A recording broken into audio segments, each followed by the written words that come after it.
I'm Mombirella. I'm Yukita Cosplay. And I'm TJ Peterson. Welcome to Magic Making Mischief. Today we have special guest Peter Kelamis. Before we get ready, get your wands to the ready because we solemnly swear we're up to no good. And today we have, like I said, special guest Peter Kelamis. Peter, are you with us? I am. How are you guys? Your screen is frozen. Let me just Good. frozen. Okay, good. We have with us already. Am I moving now? No. We already have Marissa with us who says hi. Trevor says hi, guys. Jeremy says hello, everyone. So we've already got some with us joining us. Peter and I have actually worked on, oh gosh, Peter, how many Comic-Cons? We've done a few together now. 3, 4, 5, something like that. I think Why not? closer to 5. I think it's closer to 5 too. I was gonna say because I've been to at least 2, and I know you've been to more than that with them. So yeah, I think has the image fixed? Has the image fixed here? No, you're still frozen. It's just frozen, but we can hear you fine. So okay, I'm gonna try to see what I can do here. Yeah, and you're not making any funny faces, so you know it's okay. Yeah, that's usually me. You're showing a black screen on my end, so I don't know. I see just frozen. So I see frozen. Let it go. Let it go. Start and stop the camera. Did that work? Nope. Looks like Elsa's messing with us. I don't know what just happened. We were all fine, and then okay. And then we started. It's Murphy's Law, you know. It happens all the time. It does. Indubitably. Hopefully it will catch up in a minute, but let's go ahead and talk about what are some of the most notable roles that you think people will recognize you from? I know a few off the top of my head, but I'm gonna let you tell us which ones you pick on those. Yeah, probably the most recognizable that bring me to conventions would be Goku and Dragon Ball Z, and Rolf and Ed, Edd n Eddy. Those are probably the most major ones, the most recognizable ones as far as conventions go. But I've done a great many of on-camera things as well, like Stargate Universe, a series called Beyond, guest starred on a great many number of shows and movies and things like that. So it's been a long, kind of busy career. It's been fun. You were Rolf? That's awesome. Yeah, because you've done not just voice acting, you've actually done acting roles. You've done both. Right. Both. Yeah. I primarily started with stand-up comedy, and that kind of led into acting and other things and voice work as well. So it started with jokes, and then casting directors would come down to the show and check us out and then bring us down for auditions. And then, some of us were lucky enough to kind of parlay that into other stuff. That's awesome. There you go. We have somebody pop in. I can't pronounce it, but they say hello, my friend. And this is sent a couple really cute emojis. So one of the things that I absolutely love, Yoda is one of my favorite characters from Star Wars, and you actually got to play one of my favorite characters in the Lego movie. There we are. Yeah. There you go. Is that working now? Yeah, there you go. Okay. You got it. All right. Good. I was feeling bad that I did something, but it was just a resolution thing. Anyways, good. Yes, I got to play Yoda in Star Wars Lego, the mini movies. And I say that because they had another actor playing Yoda for the regular part of the series, and then they had these other mini movies, and they recast the character for, I don't know why. But I was lucky enough to get the role of Yoda, and being a huge Star Wars fan myself, it was a bit of a pinch me moment, that I got to play this character that I grew up watching. I mean, I remember going to the first one of the first screenings of The Empire Strikes Back, where we get introduced to Yoda, and being able to play him later on in any kind of incarnation was just a thrill. And when I got to do it, it was still owned by Lucas.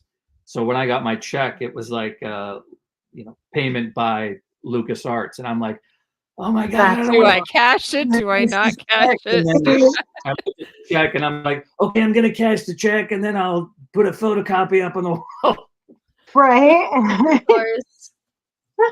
That's awesome. Or it's like, can you cash this and give it back to me? And Exactly. Yeah. Is do George not going to cash sign scan it or back? something. And will I get this back or how does it work? Your friend says hi, Mumbrella, and then Jeremy says Star Wars. 2 thumbs up. Haha. Now, another one that I was surprised to find out you'd done. My daughter was really into Barbie movies. Yeah. And you were in one of the Barbie movies too. You really? I was in were? eight different Barbie movies. So 8 of them? if you ask me to list them, I can get to about 5 and then I start confusing them myself. But there was a couple that were kind of memorable as far as the characters that I got to play. One of them was a character called Pim. He was this crazy little bat. And he was like the crazy sidekick to the evil guy. And the evil guy was played by, oh my God, why am I blanking? Rocky Horror Picture Show. Tim Curry? Tim Curry, yes, sorry. Yeah. He was Oh, played by okay. Tim Curry. So we were sitting there in studio and we didn't know this going in. And then we heard, oh, Tim Curry is playing the evil guy, and you're his sidekick. And we did not think, or at least I didn't think that he was going to be there. I thought they were just going to patch him in via satellite or something like that. But there we were. And then in comes Tim Curry. So I'm recording Tim Curry for 2 days. And in between takes, I was just like a kid at his grandpa's feet at Christmas. It's like, more stories, more stories.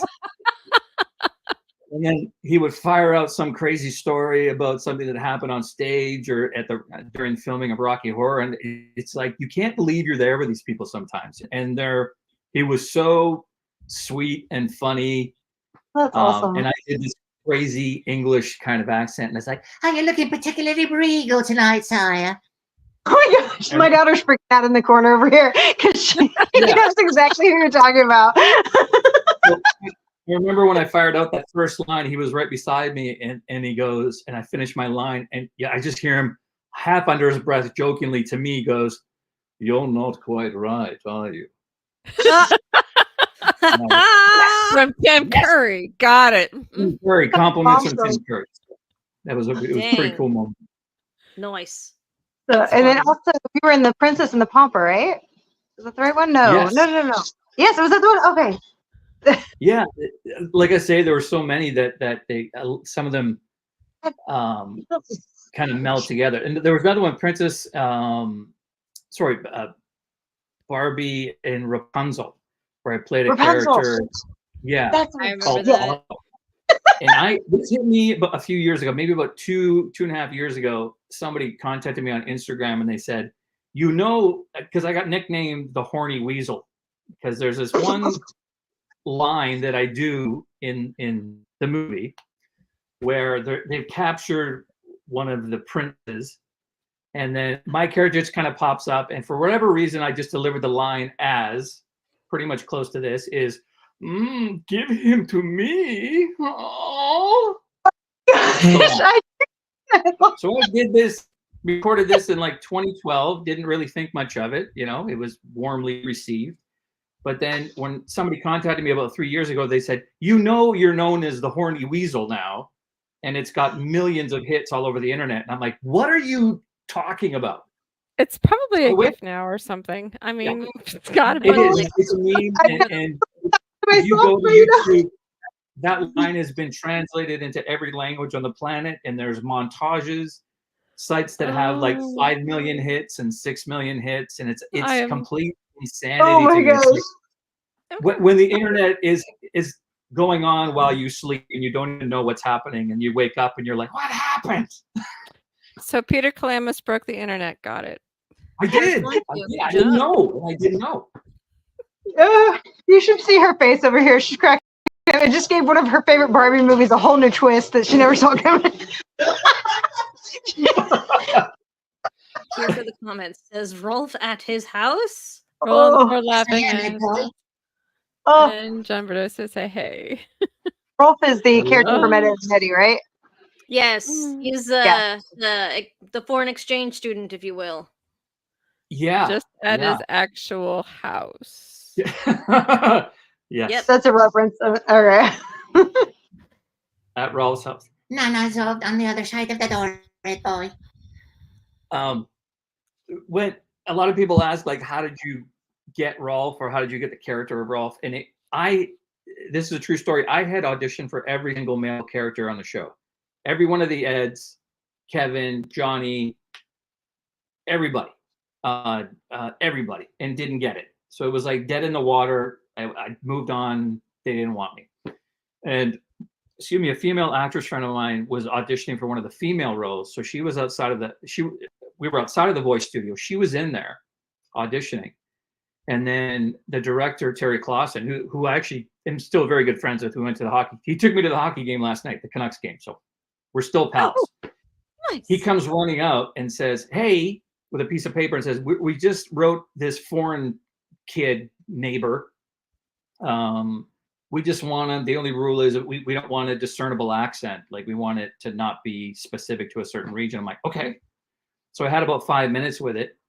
And I just ran in. It was like, Hello, red boy. and they're like, yeah, we like that.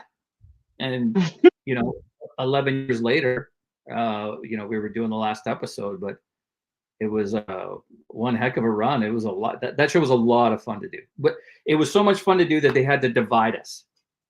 Because when you counted the Ed boys and the other kids in the cul-de-sac, there was like 12 actors or something in the booth when we first recorded, which was pandemonium. Pandemonium, oftentimes caused by me reading Rolf's lines, because they were so it would funny. be. So funny unto themselves. It was like getting pitched home run balls every time. Like, every line was hysterical, and the other cast would crack up as we would crack up with their lines. It was a mutual crack up fest. So, and Rolf then we was would my favorite character. Because he was just so off the collar, off out of pocket. He was like the instigator that wasn't trying to instigate. That's just how he was. That's just how he was. And the insults were so insane that we'd do the read through when we first got there. We'd be laughing so hard. And then we get to the line, we just laugh all over again. It was just so much fun. The funnest character I've ever got to do. We need to catch up on a few comments. Marissa says her birthday is this Friday, so happy birthday, Marissa. Happy birthday, Marissa. Zach says hi, guys, and also says I loved Ed. Ed and Eddie was one of my favorites. Thank you, red boy. Agreed. Same. So what was one of your favorites? As far as voice, it was Rolf for sure. Just because, I mean, it was like, when I say, it was almost like illegal how much fun we had, and we couldn't believe they were still paying us having that much fun to go to work. It wasn't work. It was just a bunch of friends getting together and making each other laugh. So each person has a story. How did you get into it? Into just voiceover in general. Mm-hmm. I started in stand-up comedy, and I used to do a lot of impressions. Like, I started with like Dr. Ruth, and then Jim from Taxi, and then that evolved other impressions and celebrities and actors and all that as they roll their way through popularity. So that turned into doing shows on stage, and then casting directors coming down to the show and saying, "Oh, wow, we'd like to get that guy to come and read for our commercial or our TV series, maybe a guest star role or something like that." So that's how it started. And it was like, they would say, "Come in, read, and see what happens." So I did quite well at commercials at the time. But I think maybe just the stand-up skills and being able to be kind of big and goofy and kind of know comedic timing helped that out. My most successful run of commercials was at my buddy's place. All my best friends, we were watching a hockey game, and there was a commercial break, and I'm not kidding. There were 5 commercials in the commercial break, and I was in 4 of them. And then, are you serious? And then, of course, they're like, they're good friends, and they're like, look over at me, and they're like, "We got to look at your ugly ass face now, like here and on TV." Like, really? And I'm like, I don't know. It's a I living. don't know what to tell you, man. I just. Yeah. It be like that sometimes. Mhm. Yeah. Can't choose who you work with. Yeah. So I mean, and then the commercials, like I say, ran into or turned into voice auditions, and then I for the longest time I could not land a voice role. Believe it or not, I kept trying. I just couldn't land a series. I would have little guest star things here and there, but I just couldn't get it. And I was actually telling my agent at the time, like, that maybe you should stop sending me to these things because I'm not, I don't know what I'm not doing right. I don't know if I'm doing anything wrong, but I'm not doing something right.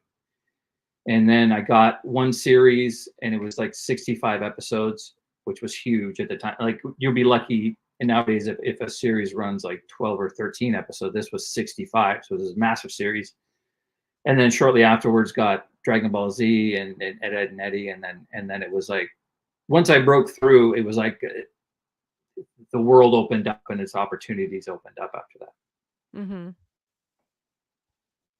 Marissa says thank you. So have a happy birthday, Marissa. Happy birthday. So do you have like, I mean, I love your story with Tim Curry and everything. Do you have any like funny stories that you could share with us from kind of behind the scenes thing that happened during some Especially of your from stuff? Ed, Ed and Eddie. Well, that's where I think I forgot to get to the part where I said we got into so much trouble that they divided us. So they said we're joking around so much, and it started extending the record time because we were laughing and messing around. And they said, "That's it.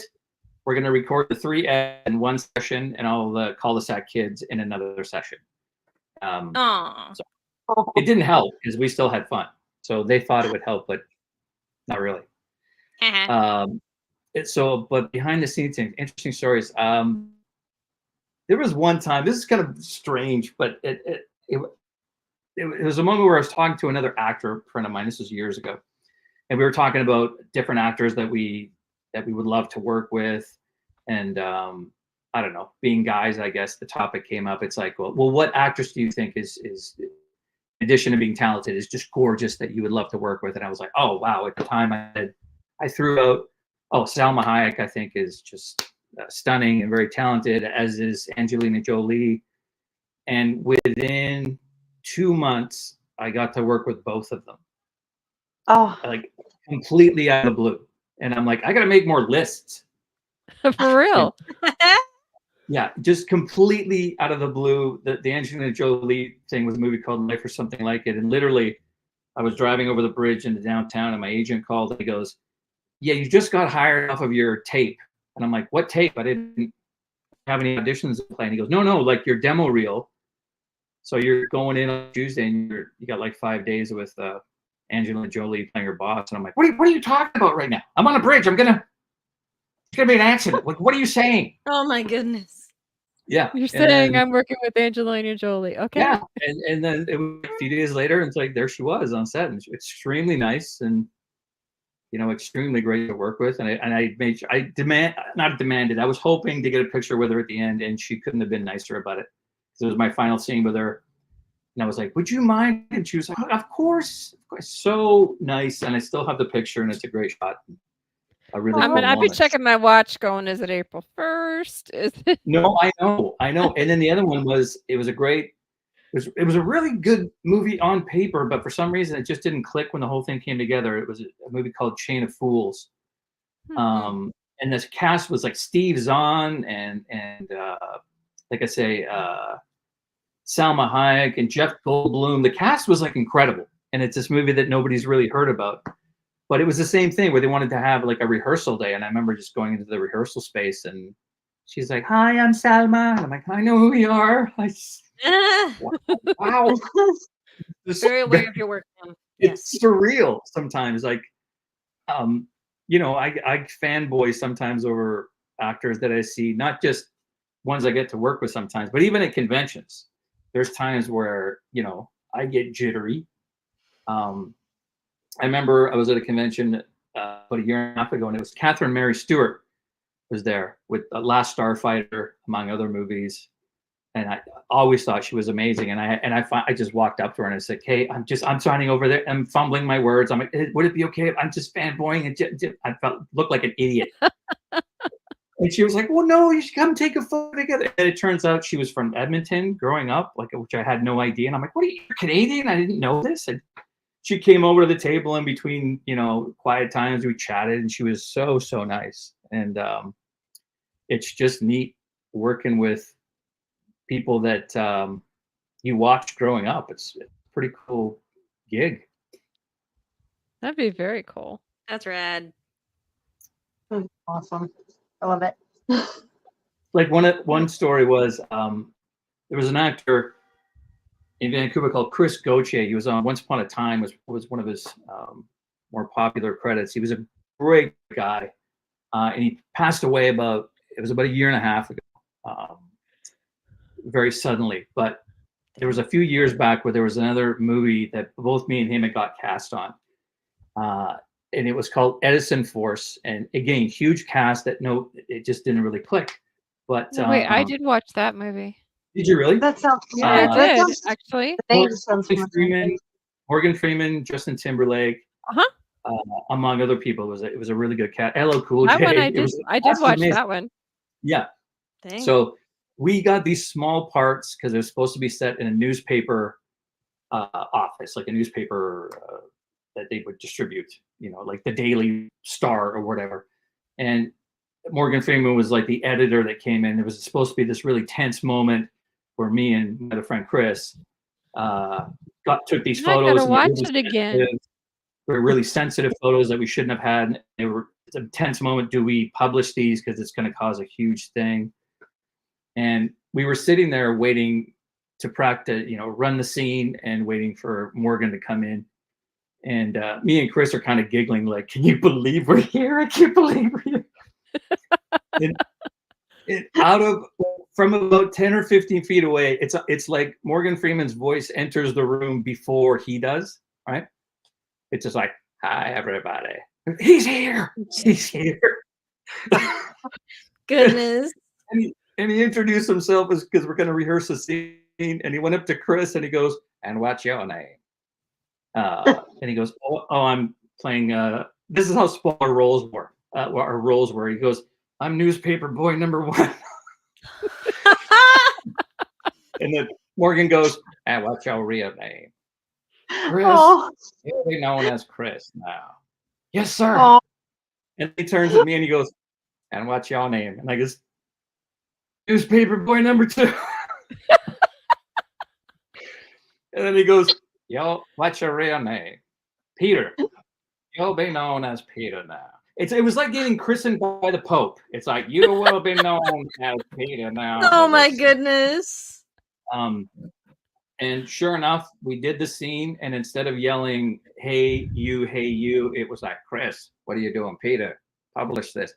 And it was just a small thing that he did that brought us into the scene, and it just made it real. Because if you work together with people like that so close, you call them by name like that. And it just it just ran the scene so smoothly, and it was just such a thrill to even exchange a few lines with somebody like that. See, now I'm gonna have to rewatch it again and find you. Because Yeah. I didn't see you the first time. Geek Creds said, "Hey you all." John said, "Many prayers for CJ." Thank you, sir. Appreciate it greatly. Okay, so we got about 5 minutes left. If Yeah. you could give somebody one gold nugget piece of advice who wanted to maybe get into voice acting or acting or both, what would you Or tell being a them? comedian. Or being a Or being a comedian, what would comedian. you tell them? It's most of these kind of jobs and things like that, whether it be acting or voice acting and all that, used to only happen in big cities. Like you had to be in a New York, LA, or Boston, or what have you, a large city that had a thriving film community. And it's not as much the case anymore, especially for voice work. Especially after COVID, a lot of 99% of our auditions now are sending in MP3s. So we will get the auditions and you'll send them in. Whereas before you used to have to go there in person and lay these auditions down. So the world has changed that way. There's a lot of online sites and things like that where you can get training to be a voice actor, buying equipment has become a lot cheaper. It used to be, you would be doling out thousands and thousands of dollars, and now you can get a decent system for say $500 and set up something that will sound okay. So the opportunities are there. There's numerous sites. If you're really starting out, like a voices.com or a voices123, these are non-union type situations where they're giving people more often than not an opportunity to audition. So all those things exist now where they didn't exist when I started out. So the opportunities are there. And the same thing with acting. If you're in a city of any size, look for an acting class or an acting agent, somebody close to you, and give them a call and see what they would require for you to get involved. So it's a matter of look up the internet, look it up, give them a call and say, listen, I'm interested in doing this. Can you give me some pointers? Because each city might be a little bit different with what they require. But overall, acting classes are number one, both for voice and on camera. You need to not just look good when you're saying the words, you have to sound good when you're saying the words, and it's got to be authentic and come from a true place. Well, especially if you're sending in demos, it's more along the lines of the sound versus the look anyway. Yeah. Well, and a lot of people say, oh, the voice acting must be easier. And it's actually not, because you only have one tool that people hear on the other end. It's just your voice. So you can look scared in a scene, and right away people know you're scared without even saying a word. Whereas if all you have is your voice and your character, they can draw them eventually looking scared, but you have to sound scared. That's your only tool. So you have to learn how to manipulate that. Okay. Well, thank you so much, Peter. We greatly appreciate you and appreciate your time, because we know that it's valuable. Thank you for coming on. For those who want to learn more about Peter and what he's doing, we can check him out on Instagram under PeterKelamis. Really quick, Peter, where are you going to be in the near future? I have a busy convention schedule coming up. The most recent ones ahead are November 16th in Dothan, Alabama, at the Dothan Civic Center, and November 30th and 1st in Bakersfield at the Collectors Vault Comic-Con at the Marriott Hotel. And you can both check each of those listings out online. Okay, awesome. John says he loves the drip Mombi Jack-o'-lantern for the win. Mommy just gave it a seconds. That's all. I'm rocking it. Okay, I think I meant drape. So next week we're going to be having Eric Ortega from the 501st, and he's also a cosplayer who does Trapping Wolves cosplay. So make sure to not miss that next Tuesday, and make sure to check out Peter Kelamis on his Instagram, instagram.com/Peter Kelamis Mombi. We have about 2 minutes. Peter, is there anything you want to add? No, you were mentioning the 501st. I really do enjoy going to conventions. A lot of times I will run into 501st in different areas of the country, and whenever they see the Star Wars credited stuff, that they always come over, and a lot of times they'll give me a patch of their local chapter and stuff. And I just want to say I love every bit of it. I keep them all, and thank you. I love the 501st. Yeah, Same. I want to be in there. Thanks for your support, is what I'm saying. Yeah, the 501st are really cool. I actually have one of their challenge coins. I want to be in the 501st, and I want to be one of the Mandalorian mercs. I don't have any Star Wars cosplays yet. I need a Star Wars cosplay. I have Leia. Same. Only if I can. Yeah, I do too. Hashtag ginger swap. That's what. Okay, get your wands to the ready. Mombi, take us out. All right. Thanks so much for joining us, Peter, again, and thank you guys for watching. Awesome comments, and make sure you hit that thumbs up and you subscribe to CJ Peterson on YouTube, Mombirella on YouTube, and also follow Yukita Cosplay on Instagram. And of course, check out Peter's Instagram, because he's got some events coming up, and you can always keep track of what he's got going on there. So recently shared out a special fund that we are raising funds to help Yukita and me go see CJ in Oklahoma. And I know that a lot of you guys would love to support that. Since you can't go yourself to give her a hug, we would love to give her a hug for everybody. So y'all check that out. It's on my Facebook and all that. Till next time, guys, we will. Happy Halloween. My birthday's Thursday, if anyone cares. Okay, bye. Hey, don't forget to change your time, change your clocks on Sunday. And Bye, guys. Yukita's birthday is coming up as well, so y'all wish her a happy birthday. Happy birthday, Yes, Yukita. happy Bye birthday. bye. Happy birthday to me.